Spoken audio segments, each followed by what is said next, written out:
대한민국 국민이라면 누구나 지켜야 할 납세의 의무. 하지만 부당한 과세 처분을 받았다면 어떻게 해야 할까요? 오늘 심층 취재에서는 억울한 세금에 대한 납세자 권리구제 제도에 대해 알아보겠습니다.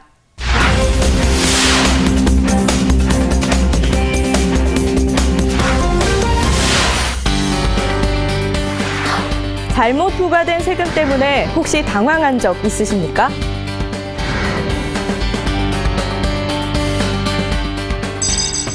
국세청에서는 부당한 과세 처분을 막기 위해 납세자의 다양한 권리구제 제도를 두고 있는데요.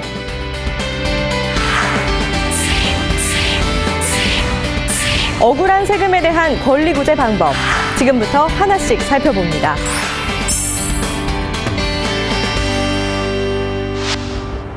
부당한 과세 처분을 받았을 경우 우리는 해당 세무관서에 처분 취소 등을 요청할 수 있는데요. 그렇다면 어떤 절차들을 거쳐야 이러한 요청을 할 수 있을까요?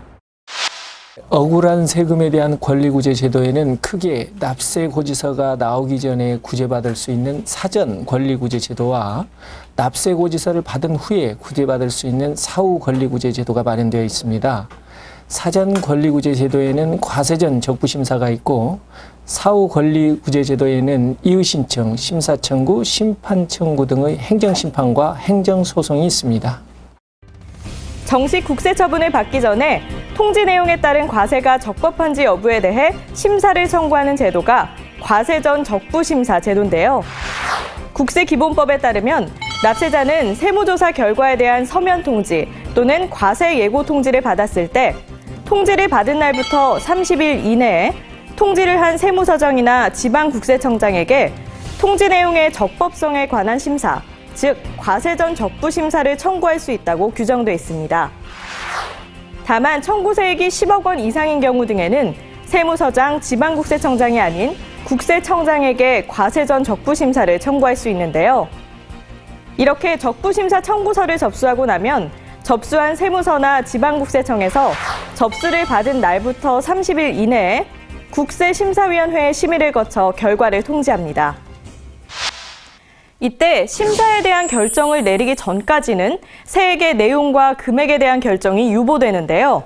그렇다면 납세고지서를 받은 후에는 어떻게 해야 할까요? 사후권리구제를 받을 수 있는 방법은 크게 납세고지서를 받은 날부터 90일 이내에 처분관서에 신청하는 이의신청과 납세고지서를 받은 날 또는 이의신청의 결정통지를 받은 날부터 90일 이내에 국세청에 제기하는 심사청구, 그리고 조세심판원에 제기하는 심판청구가 있습니다. 네, 과세처분을 한 세무서나 관할 지방국세청에 제기하는 경우를 이의신청이라고 하고 국세청에 청구하는 경우를 심사청구, 그리고 조세심판원에 청구하는 경우를 심판청구라고 합니다. 이의신청은 선택적입니다. 이의신청을 거쳐서 심사나 심판청구를 할 수도 있고 이의신청을 건너뛰고 심사, 심판청구를 할 수도 있습니다.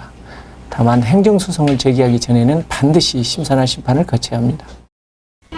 이의신청은 국세청장에게 심사청구를 하기 전에 하는 임의 절차로 납세자는 이의신청을 거쳐 심사청구 또는 심판청구를 하거나 이의신청을 거치지 않고 곧바로 심사청구 또는 심판청구를 할 수 있는데요. 다만 심사청구와 심판청구는 중복해서 청구할 수 없습니다. 심사, 심판청구서도 이의신청서와 마찬가지로 관할 세무서에 제출하면 됩니다. 예를 들어 심사, 심판청구서를 작성한 뒤 관할 세무서에 제출하면 세무서장이 과세처분에 대한 의견서를 작성한 후 이를 심사, 심판청구서에 첨부해서 국세청장과 조세심판원장에게 보내는 것입니다. 그리고 심사, 심판청구로도 권리구제를 받지 못한 경우에는 해당 세무관서를 관할하는 법원에 행정소송을 제기할 수 있는데요. 행정소송 역시 결과 통지를 받은 날부터 90일 이내에 제기해야 합니다. 이 밖에도 국세청에서는 전국의 모든 세무관서에 납세자 보호 담당관실을 설치해 납세자의 민원을 적극적으로 해결하고 있는데요. 세금과 관련된 고충, 불편사항 등이 있으면 가까운 세무서 납세자 보호 담당관에게 상담을 받을 수 있습니다. 일반 유선 전화로 국번 없이 126번을 누르면 관할 세무서 납세자 보호 담당관실로 바로 연결되는데요. 세금과 관련된 고충이 있다면 주저하지 말고 상담해 보시기 바랍니다.